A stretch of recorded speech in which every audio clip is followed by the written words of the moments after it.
அனைவருக்கும் வணக்கம். பேரறிஞர் அண்ணாவின் நீதிதேவன் மயக்கம் நாடகம். காட்சி 12.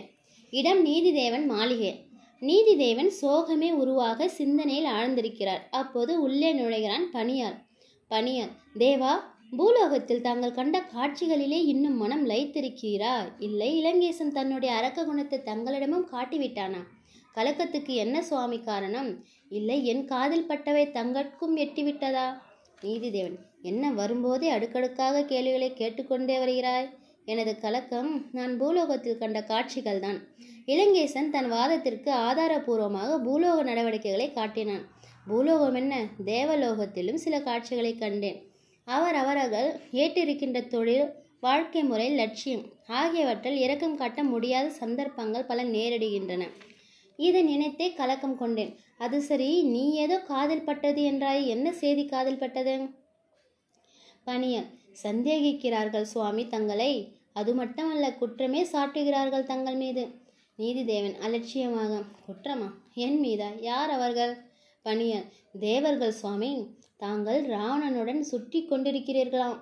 குற்றவாளியுடன் இவர் சுற்ற காரணம் என்ன என்கிறார்கள்?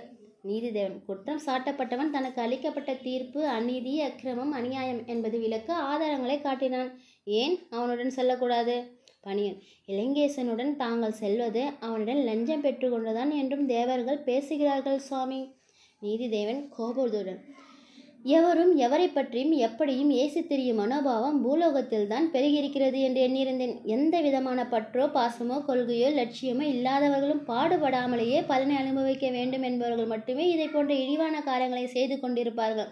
இந்த புற்றுநோய் பூலோகத்தோடு நிற்காமல் தேவலோகத்தையும் பற்றி கொண்டது போலும். அவைகளை விட்டுத்தள்ளு, காதில் போட்டுக்கொள்ளாது. அப்படியே விழுந்தாலும் மனதை போட்டு குழப்பி கொள்ளாது.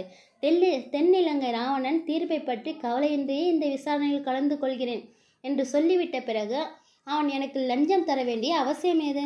இப்போது கம்பர் கோபமாக உள்ளே நுழைகிறார். அவரை கண்டதும் பணியன்: இதோ கவி சக்கரவர்த்தி அவர்களே வந்துவிட்டார். கம்பர்: நீதிதேவன் அவர்கள் ஏதோ அவசியத்தை பற்றி எடுத்து சொல்லி கொண்டிருந்தார்கள். நான் இப்போது அவசியத்தோடு தான் வந்துள்ளேன். அவசியம் இல்லாமல் அந்த அரக்கனோடு தாங்கள் பூலோகத்திற்கு சென்று வருவதும் அவனோடு குழாவி கொண்டிருப்பதும் கேலிக்குரியதாக உள்ளது தேவா. இது அவசியம்தானா என்று கேட்கிறேன். நீதிதேவன்: குற்றவாளி என கருதப்படுபவன் மிக சாதாரணமானவன் என்று தாங்கள் கூறிட முடியாது. கம்பரே, அவன் தனக்கு ஆதாரமாக எடுத்துக்காட்டும் சம்பவங்களையும் சாதாரணமானதென்றும் தள்ளிவிட முடியாது. தன் இசைவன் மேல பரமனின் உள்ளத்தையே உருக வைத்தவன், ஈடு இணையற்ற கலைஞன். இவைகளை இல்லை என்று மறுத்திட எவர்களர் கம்பரே? அவனுடன் நான் செல்வது அடாது கூடாது என்று கூறுவோர் என்ன காரணம் கூறுவார்? கம்பர்: மற்றவர்கள் என்ன கூறுகிறார்கள் என்பதை பற்றி நான் ஏதும் அறியேன். நான் கூறுவது, குற்றவாளி என கதைக்கப்படுவனுடன் தீர்ப்பு கூறுவோர் சுற்றி கொண்டிருப்பது முறையல்ல, சரியல்ல என்று. அவன் விளக்கம் கூற தங்களை அழைக்கிறான் என்றால் என்னையும் அல்லவா உடன் அழைத்து செல்ல வேண்டும்? தாங்கள் மட்டும் தனியாக செல்வது தவறல்லவோ? நீதிதேவன்: குற்றம் சாட்டப்பட்டவனை தனியாக விசாரிப்பதும், குற்றம் சாட்டியவர்களை தனியாக விசாரிப்பதும், பிறகு இருவரையும் வைத்து விசாரணை நடத்துவதும் தீர்ப்பு கூறுவோனின் முறையல்லவோ? அது எப்படி தவறாகும்? கம்பர்: கடல் சூழ் உலகமெல்லாம் கவி சக்கரவர்த்தி என போற்றப்படும் என்னையும் கருணையும் இரக்கமும் இல்லாத அரக்கனையும் ஒன்றாகவே கருதி விடுகிறீரா? தேவா, ஏற்கனவே அளிக்கப்பட்ட தீர்ப்பின் மீது மறுவிசாரணை கொள்வதை ஏற்ற முடியாதாகாது. அப்படி எடுத்துக்கொண்ட மறுவிசாரணையில் குற்றவாளியின் பின்னால் தீர்ப்பு கூறுவோர் சுற்றி கொண்டிருப்பது கற்றறிவாளர் ஏற்றுக்கொள்ள முடியாது தேவா. நீதிதேவன்: முற்றும் கற்றுணர்ந்தோர் முடிவு கூட கால வெள்ளத்தால் சரியானவை அல்ல என்று மறு தீர்ப்பளிக்கப்பட்டுள்ளன என்பதும் தாங்கள் அறியாததல்ல. கம்பர்: நீதிதேவா, தங்களை நிந்திக்க வேண்டுமென்றோ தங்கள் மீது மாசு கற்பிக்க வேண்டும் என்பது எனது எண்ணமல்ல. எல்லாவித ஆற்றலும் அறிவும் திறனும் இருந்தது.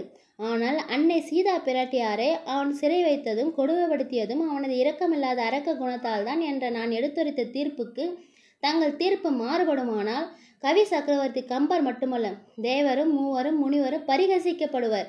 எனவே தங்களை கேட்டுக்கொள்வதெல்லாம், இரக்கமில்லா கொடுமணம் படைத்தவன் தான் ராவணன், அரக்க குணம் படைத்தவன் தான் என்பதில் எல்லளவும் சந்தேகமில்லை என்ற தீர்ப்பையே நான் எதிர்பார்க்கிறேன். சென்று வருகிறேன் தேவா.